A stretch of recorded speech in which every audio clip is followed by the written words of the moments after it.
일장자만의 대가. 의학 박사인 남편이 뇌졸중으로 쓰러졌어요. 평생 대학에서 담배가 뇌혈관을 막는다고 가르치던 사람이 하루 2갑씩 담배를 피우다 쓰러진 거예요.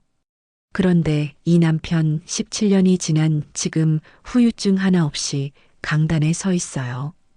평생 의학을 연구한 사람이 직접 겪고 이겨낸 이야기예요. 그래서 저는 이 이야기를 꼭 전하고 싶었어요. 이 이야기가 언젠가 당신이나 당신 가족의 생명을 구할 수도 있거든요. 저는 김용택 교수의 아내예요.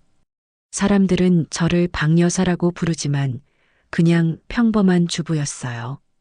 제 남편은 대학교 병리학 교수였어요. 명예총장까지 지낸 사람이죠. 의학 박사이자 평생을 뇌혈관 연구에 바친 사람이었어요. 근데 아이러니하게도 남편은 본인 건강만큼은 완전히 방치했어요. 강의실에서는 이렇게 말했대요. 담배는 뇌혈관을 막는 주범입니다. 하루 한 갑만 피워도 뇌졸중 위험이 2배로 증가합니다. 학생들 앞에서는 그렇게 엄숙하게 경고하던 사람이 집에 돌아오면 담배를 꺼내 들었어요. 하루 2갑씩이었어요. 제가 잔소리를 하면 이렇게 말하더라고요. 여보, 나도 알아. 근데 스트레스가 이만저만이 아니라서 말이야. 술도 마찬가지였어요. 교수들 모임, 학회 회식, 동창회. 핑계는 항상 있었죠. 거의 매일 술을 마셨고 만취해서 집에 들어오는 날도 많았어요. 운동은요? 전혀 안 했어요. 여보, 나는 머리 쓰는 사람이야. 몸 쓰는 사람들이나 운동하는 거지. 남편은 자기가 의학 박사라는 사실에 너무 자만했어요. 본인이 병리학 전문가니까 몸에 이상이 생기면 바로 알 수 있을 거라고 믿었던 거예요. 저는 몇 년 동안 잔소리했어요. 여보, 그렇게 살면 안 돼요. 담배 좀 끊어요. 술도 좀 줄이고요. 하지만 남편은 제 말을 귓등으로 흘렸어요. 아니, 오히려 짜증을 냈죠. 당신이 뭘 안다고 그래? 나는 의학 박사야. 내 몸은 내가 알아서 해.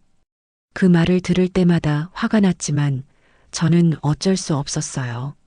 남편은 고집이 세고 자존심도 강한 사람이었거든요. 그렇게 세월이 흘렀고 남편은 50대 후반이 됐어요. 그날은 봄날 일요일이었어요. 남편은 늦잠을 자고 일어나 늦은 아침을 먹고 있었어요. 평소처럼 신문을 보며 커피를 마시고 있었죠. 저는 부엌에서 설거지를 하고 있었고요. 그런데 갑자기 뒤에서 뭔가 떨어지는 소리가 들렸어요.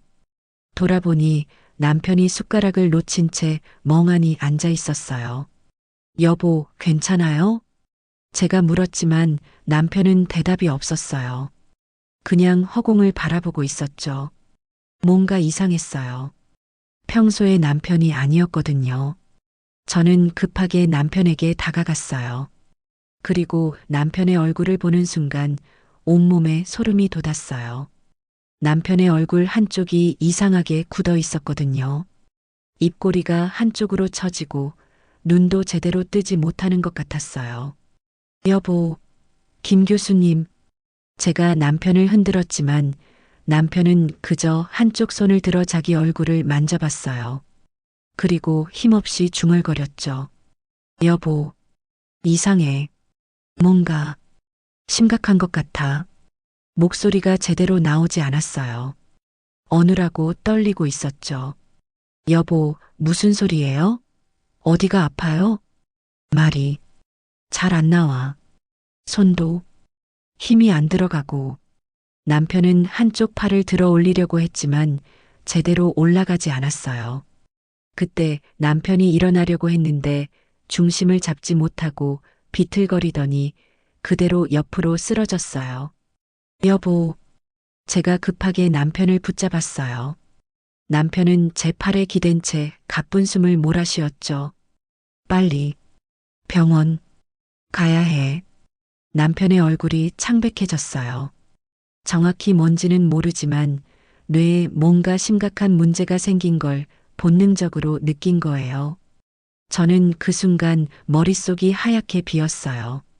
남편이 쓰러졌어요. 평생 건강하다고 자기는 의학 박사니까 괜찮다고 큰 소리치던 남편이 지금 제 품에서 쓰러져 있었죠. 공포가 밀려왔어요. 남편이 죽는 건 아닐까? 이대로 끝나는 건 아닐까? 하지만 저는 울고 있을 시간이 없었어요. 남편이 중얼거렸던 말이 귓가에 맴돌았거든요. 빨리 병원. 그래요. 빨리 병원에 가야 해요. 지금 당장요. 저는 떨리는 손으로 남편을 소파에 눕혔어요. 그리고 전화기를 들었죠. 119였어요. 여보세요. 우리 남편이 갑자기 쓰러졌어요. 얼굴이 한쪽으로 굽고 말도 제대로 못해요. 빨리 와주세요. 제 목소리는 떨렸지만 주소만큼은 또박또박 말했어요. 119 상담원이 침착하게 대답했죠. 네, 바로 출동하겠습니다. 환자분을 눕히고 계세요. 절대 움직이지 마시고요. 전화를 끊고 나서 저는 정신을 가다듬었어요. 그리고 문득 한 사람이 떠올랐죠. 옆집에 사는 정 교수님이요. 남편의 대학 동기였어요. 신경과 전문의였죠. 가끔 저희 집에 놀러 오기도 했고 남편이랑 술도 같이 마시던 사람이었어요. 저는 망설이지 않고 현관문을 열고 옆집 초인종을 눌렀어요. 정 교수님, 정 교수님, 다행히 집에 계셨어요. 문이 열리고 정 교수님이 나왔죠. 재수 씨, 무슨 일이세요? 교수님, 우리 남편이 갑자기 쓰러졌어요. 얼굴이 한쪽으로 굽고 말도 제대로 못하고 중심도 못 잡아요. 정 교수님의 표정이 단번에 굳어졌어요. 지금 당장 가보죠. 정 교수님이 급하게 저희 집으로 따라왔어요. 그리고 소파에 누워있는 남편을 보자마자 재빨리 진찰을 시작했죠. 눈동자를 확인하고 팔다리 반응을 테스트하고 맥박을 짚어봤어요. 119 불렀죠? 네, 방금 불렀어요. 잘하셨어요. 정 교수님이 침착하게 말했어요. 뇌에 문제가 생긴 것 같습니다. 정확한 건 병원 가서 검사해봐야 알겠지만 지금 증상으로 봐선 빨리 가야 해요. 그때 사이렌 소리가 들렸어요. 119 구급대가 도착한 거예요. 구급대원들이 들어와서 남편을 들것에 옮겼고 정 교수님이 구급대원들에게 상황을 설명했어요. 환자 50대 후반 남성입니다. 약 10분 전 갑자기 안면 마비, 언어장애, 보행장애 증상 발생했어요. 뇌혈관 문제로 추정됩니다. 구급대원이 고개를 끄덕였어요. 알겠습니다. 바로 이송하겠습니다. 들것이 집 밖으로 나갔고 저도 급하게 따라가서 구급차에 탔어요. 구급차 안에서 남편을 보니 눈물이 났어요. 저는 남편의 손을 꽉 잡았어요. 여보, 괜찮을 거예요. 금방 병원 도착해요. 힘내요. 남편은 제 손을 약하게 쥐었어요. 힘이 거의 없었지만 그래도 쥐었죠. 그 순간부터 저는 정신없이 움직이기 시작했어요. 그리고 그날의 선택 하나하나가 남편의 17년을 결정했어요. 2장 5분의 기적. 구급차는 사이렌을 울리며 달렸어요. 병원까지는 불과 5분 거리였는데 그 5분이 얼마나 길게 느껴지던지요. 저는 남편의 손을 꽉 잡고 있었어요. 여보, 조금만 참아요. 거의 다 왔어요. 남편은 눈을 감은 채 가쁜 숨을 쉬고 있었어요. 얼굴 한쪽은 여전히 굳어 있었고 입에서는 침이 흘러내렸어요. 저는 손수건으로 남편의 입을 닦아줬죠. 마침내 구급차가 병원 응급실 앞에 멈췄어요. 응급실 의료진이 대기하고 있었어요. 구급대원이 무전으로 미리 알렸던 모양이에요. 남편이 들것에 실려 응급실로 들어갔고 저도 뛰어서 따라갔죠. 응급실 의사가 재빨리 남편을 진찰했어요. 펠라이트로 눈동자를 비춰보고 팔다리를 움직여보라고 하고 간단한 질문을 했죠. 증상 발생한 지 얼마나 됐습니까? 한 15분 정도 된 것 같아요. 15분이면 괜찮네요. 바로 CT 찍겠습니다. 의료진이 남편을 CT실로 옮겼어요. 저는 밖에서 기다릴 수밖에 없었죠. 15분쯤 지났을까요? CT 촬영이 끝났어요. 담당 의사가 결과를 들고 나왔죠. 보호자분이시죠? 네, 저 환자 아내예요. 환자분은 뇌경색이에요. 뇌혈관이 막혀서 혈액 공급이 안 되는 상태예요. 다행히 빨리 오셔서 혈전 용해제 투여가 가능해요. 그럼 치료할 수 있다는 거죠? 네, 지금 바로 치료 시작하겠습니다. 혈전 용해제라는 약이 있거든요. 막힌 혈관을 뚫어주는 약인데 빨리 쓸수록 효과가 좋아요. 하지만 완전히 회복될지는 아직 장담할 수 없어요. 뇌 손상 정도에 따라 후유증이 남을 수도 있고요. 후유증이라는 말에 가슴이 철렁 내려앉았어요. 어떤 후유증이요? 언어 장애가 올 수도 있고 한쪽 팔다리를 못 쓸 수도 있어요. 기억력이 떨어질 수도 있고요. 하지만 지금은 일단 급한 불부터 끄는 게 중요해요. 동의서에 서명 부탁드립니다.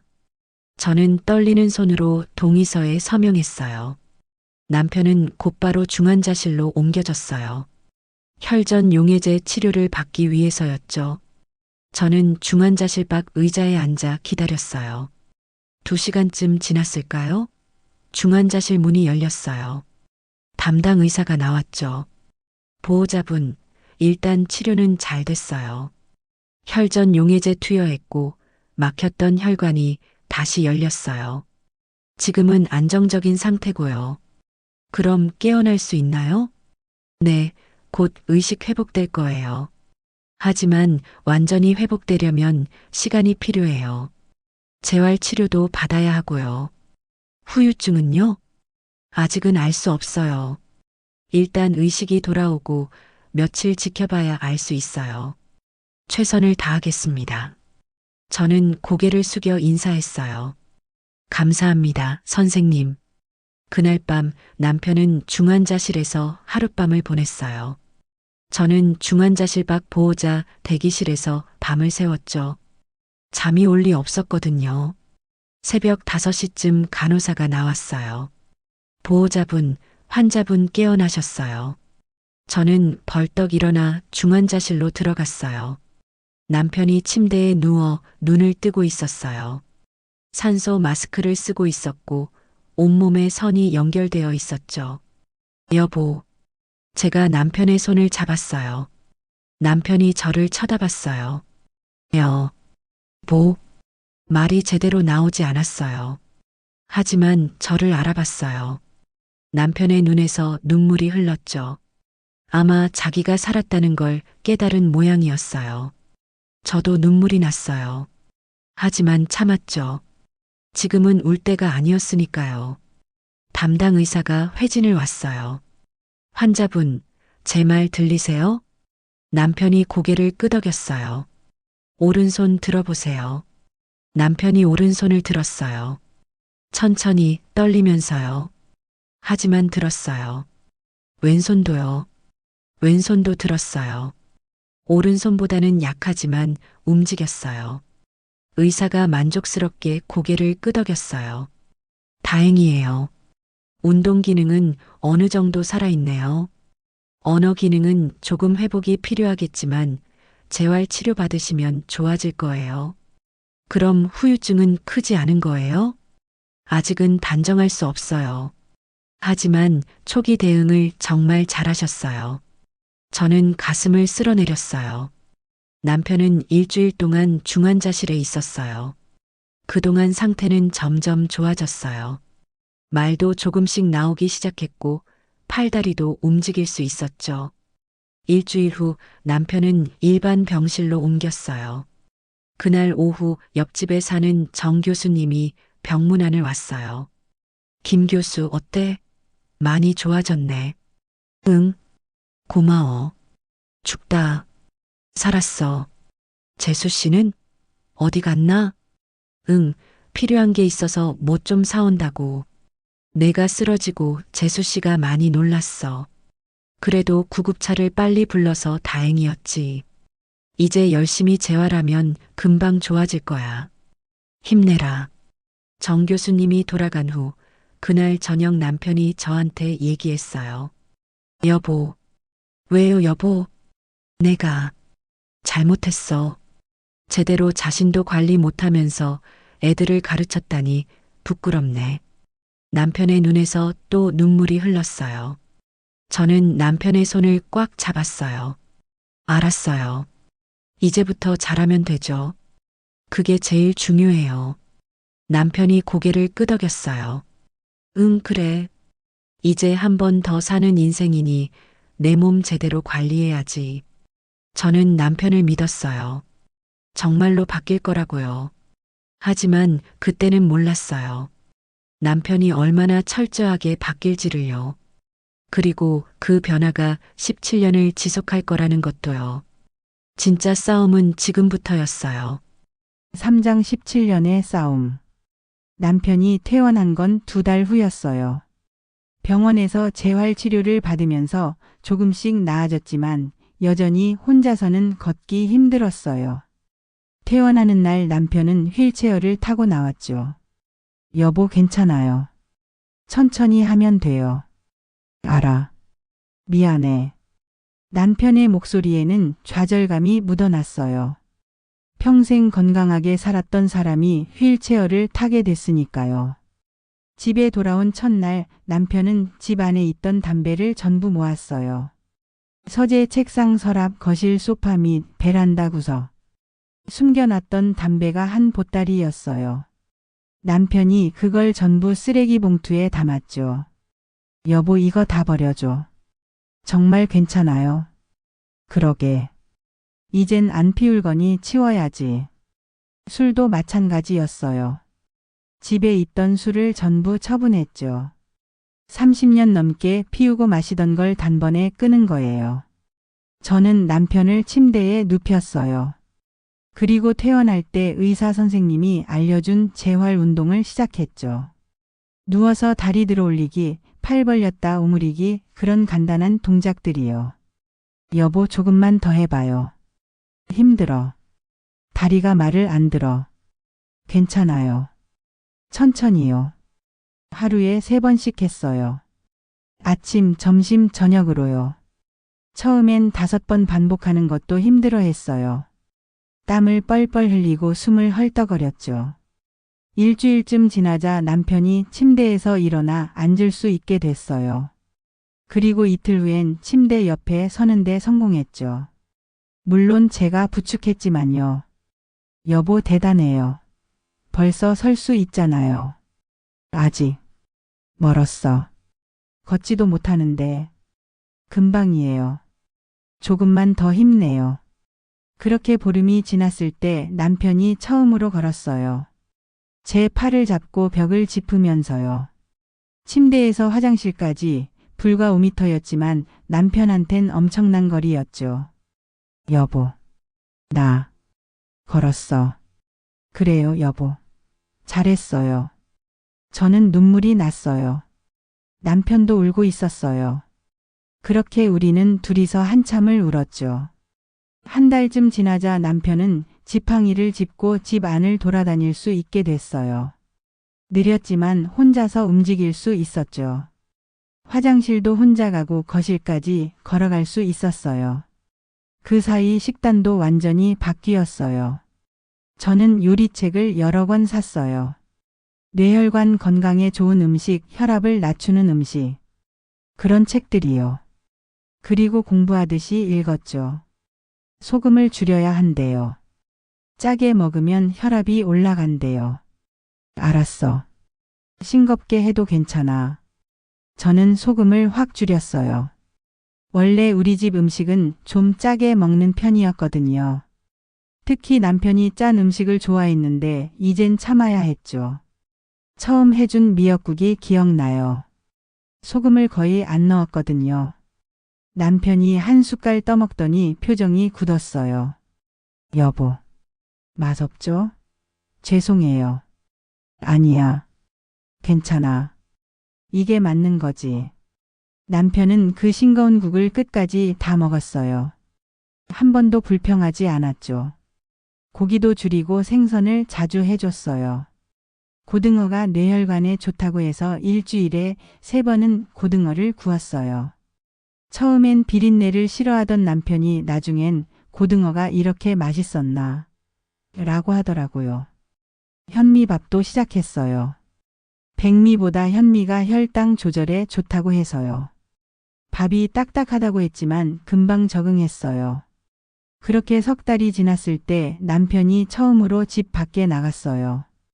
여보, 밖에 나가보고 싶어. 진짜요? 좋아요. 같이 나가요. 저는 남편을 부축해서 밖으로 나갔어요. 아파트 입구까지만 갔다 오려고 했는데 남편이 더 가고 싶다고 하더라고요. 여보, 저기 벤치까지만 가보자. 무리하지 말아요. 힘들면 바로 말해요. 우리는 천천히 걸었어요. 100m쯤 떨어진 벤치까지 가는데 10분이 걸렸죠. 중간에 2번 쉬었어요. 하지만 남편은 포기하지 않았어요. 벤치에 앉아서 남편이 말했어요. 여보, 나 이제 살 수 있을 것 같아. 당연하죠. 이미 많이 좋아졌잖아요. 아니야. 내 말은 진짜로 산다는 거야. 그냥 숨만 쉬는 게 아니라 제대로 사는 거. 그날 이후로 남편은 매일 밖에 나갔어요. 처음엔 벤치까지, 그 다음엔 단지 입구까지 그렇게 조금씩 거리를 늘려갔죠. 그런데 첫 겨울이 다가왔어요. 퇴원할 때 의사 선생님이 당부하셨던 말이 생각났어요. 추운 날씨엔 혈관이 수축해서 위험하다고요. 특히 새벽이나 이른 아침엔 절대 밖에 나가지 말래요. 실내외 온도차가 크면 혈압이 급상승할 수 있다고요. 여보, 겨울엔 조심해야 해요. 의사 선생님이 그러는데. 알아. 걱정 마. 따뜻하게 입고 나갈게. 남편은 두꺼운 패딩을 입고 목도리를 두르고 모자까지 썼어요. 그리고 해가 뜬 후에만 나갔죠. 추운 날엔 운동 시간을 줄였어요. 어느 날 아침이었어요. 남편이 산책하고 돌아왔는데 얼굴이 빨갛게 상기돼 있었어요. 여보, 괜찮아요? 얼굴이 왜 그래요? 좀 어지러워. 제 가슴이 철렁 내려앉았어요. 여보, 앉아요, 빨리. 저는 남편을 소파에 앉혔어요. 그리고 혈압계를 가져왔죠. 집에 혈압계를 하나 사놨거든요. 혈압을 재보니 150에 95였어요. 평소보다 훨씬 높았죠. 여보, 병원 가요. 지금 당장요. 아니야. 조금 쉬면 괜찮을 거야. 안 돼요. 의사 선생님이 뭐라고 했어요? 이상하면 바로 오래요. 저는 남편을 억지로 데리고 병원에 갔어요. 정기검진 때 뵙던 의사 선생님이 검사를 했죠. 환자분, 운동을 너무 무리하게 하신 거 아니에요? 추운 날씨에 오래 걷으셨어요? 한 30분 정도. 30분이요? 겨울엔 15분 이내로 하세요. 그리고 몸이 충분히 따뜻해진 후에 나가시고요. 갑자기 찬 공기를 쐬면 혈관이 수축해서 위험해요. 집에 돌아와서 저는 남편을 혼냈어요. 봐요, 제가 뭘 했어요? 무리하지 말라고 했잖아요. 미안해. 내가 너무 욕심냈나 봐.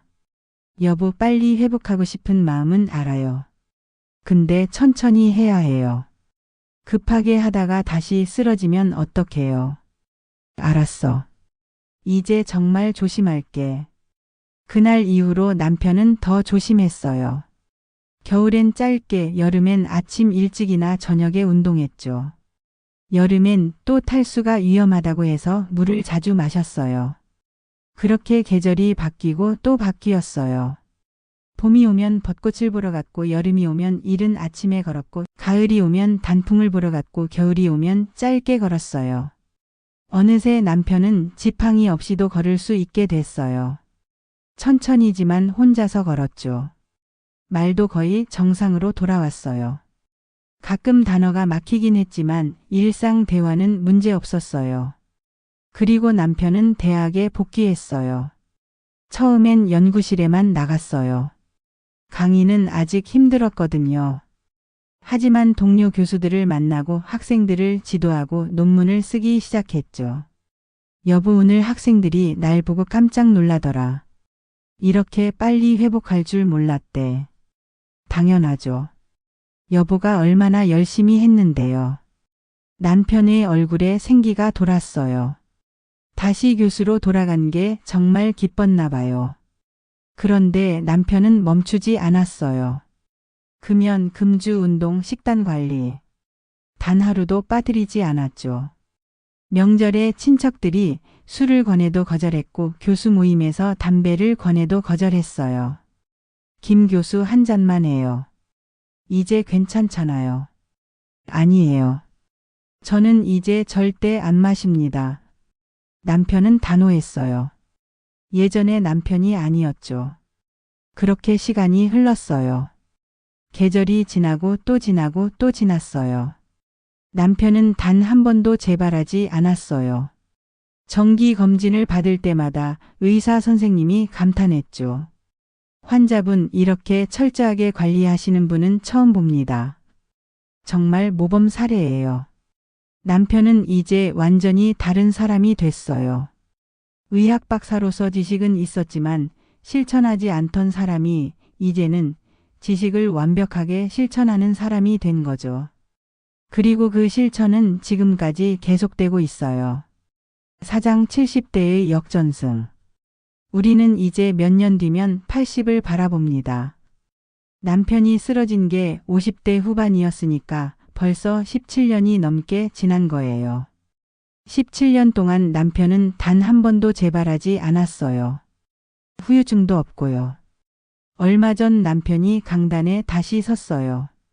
명예총장으로 특강을 하게 된 거죠. 강의 제목은 병리학 교수가 직접 겪은 뇌경색 그리고 17년의 기록이었어요. 강의실이 꽉 찼대요. 학생들뿐만 아니라 다른 교수들, 심지어 병원 의사들까지 왔다고 하더라고요. 남편이 그날 강의 내용을 저한테 들려줬어요. 저는 평생 담배가 뇌혈관을 막는다고 가르쳤습니다. 하지만 저 자신은 하루에 2갑씩 담배를 피웠어요. 술도 거의 매일 마셨고 운동은 전혀 안 했죠. 저는 의학 박사니까 괜찮을 거라고 생각했습니다. 남편이 학생들 앞에서 자기 잘못을 솔직하게 인정했대요. 의학 박사가 강단에서 자기 실수를 고백하는 게 쉬운 일은 아니었을 텐데요. 그런데 어느 날 아침 저는 쓰러졌습니다. 그제야 깨달았어요. 아는 것과 실천하는 것은 완전히 다르다는 걸요. 지식이 아무리 많아도 실천하지 않으면 아무 소용없다는 걸요. 남편이 계속 얘기했대요. 제가 17년을 후유증 없이 살 수 있었던 건 특별한 비법이 있어서가 아닙니다. 의사 선생님들이 늘 하시는 그 말씀들, 담배 끊고 술 끊고 운동하고 식단 관리하라는 그 평범한 조언들을 그대로 실천했을 뿐입니다. 단 하루도 빠뜨리지 않고요. 학생들이 질문했대요. 어떻게 그렇게 철저하게 할 수 있었냐고요. 남편이 대답했대요. 선택의 문제였습니다. 담배 한 대 피우고 싶은 순간마다, 술 한 잔 마시고 싶은 순간마다 저는 선택했어요. 담배 대신 물을 마시고 술 대신 운동화 끈을 묶었습니다. 처음 3개월은 정말 힘들었지만 6개월 지나니까 습관이 됐어요. 강의가 끝나고 학생들이 박수를 쳤대요. 남편이 집에 와서 저한테 그 얘기를 할 때 얼마나 뿌듯해 하던지요. 남편은 지금도 매일 아침 5시에 일어나요. 그리고 1시간 동안 걸어요. 비가 와도 눈이 와도요. 다만 겨울엔 해가 뜨고 나서 나가고 너무 추우면 시간을 줄이죠. 식단도 여전히 철저해요. 가끔 손자들이 놀러 오면 치킨을 시켜 먹긴 하지만 남편은 조금만 먹어요. 할아버지 더 드세요. 아니야, 할아버지는 이만큼만. 너희들 많이 먹어. 손자들은 할아버지가 왜 치킨을 안 먹는지 모르죠. 사실은 좋아하는데 참는 거예요. 얼마 전에 정기 검진을 받았어요. 1년에 한 번씩 정밀 검사를 받거든요. 의사 선생님이 결과를 보더니 놀라워했어요. 환자분 혈관 나이가 50대네요. 정말 대단하세요. 남편이 집에 와서 저한테 자랑했어요. 여보, 의사 선생님이 그러는데 내 혈관 나이가 50대래. 진짜요? 대단해요. 17년 전엔 죽을 뻔했는데 지금은 50대 혈관이래. 신기하지? 저는 남편이 자랑스러웠어요. 어떻게 사람이 이렇게 바뀔 수 있는지 경이로울 정도였죠. 어제 저녁에 남편이랑 산책을 하는데 남편이 말했어요. 여보, 나 요즘 생각하는 게 있어. 내가 겪은 이 경험을 더 많은 사람들한테 알려주고 싶어. 어떡해요? 강연도 하고 책도 써볼까 해. 쓰러지기 전에 습관을 바꾸면 얼마나 좋은지 알려주고 싶어. 저는 남편의 손을 꼭 잡았어요. 좋은 생각이에요. 여보 이야기를 들으면 희망을 가질 사람들이 많을 거예요. 남편의 눈빛이 반짝였어요. 마치 젊은 사람처럼요. 저희 남편은 의학 박사였지만 자기 건강은 방치했어요. 그리고 쓰러졌죠. 하지만 그 후 17년을 후유증 없이 건강하게 살고 있어요. 특별한 비법은 없었어요. 그냥 의사들이 늘 하는 그 평범한 조언들을 실천했을 뿐이에요. 담배 끊고 술 끊고 운동하고 식단 관리하고요. 처음엔 힘들었어요. 특히 첫 3개월은 정말 힘들었죠. 근데 6개월 지나니까 습관이 됐고 1년 지나니까 이게 남편의 삶이 됐어요. 그리고 지금 남편은 50대 혈관을 가지고 있어요. 이건 운이 아니에요. 실천한 결과예요. 저는 이 이야기를 꼭 전하고 싶었어요. 쓰러지기 전에 바꾸라고요. 그게 훨씬 쉽고 훨씬 현명하니까요. 의학 박사가 직접 겪고 이긴 이야기니까 믿으셔도 돼요. 이 이야기가 누군가에게 조금이라도 도움이 됐으면 좋겠어요. 쓰러지기 전에 바꾸세요. 그게 제일 현명한 선택이니까요. 저희 부부의 이야기가 도움이 되셨다면 구독과 좋아요 부탁드려요. 감사합니다. 오늘의 이야기 어떠셨나요? 하고 싶은 말씀이 있으시면 여러분의 생각을 댓글로 편하게 나눠주세요.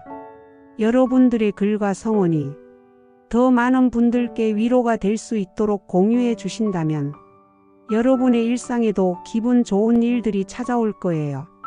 항상 건강하시고 행복한 날 되시길 바라며 오늘 하루도 소중한 시간 함께 해 주셔서 진심으로 감사드립니다.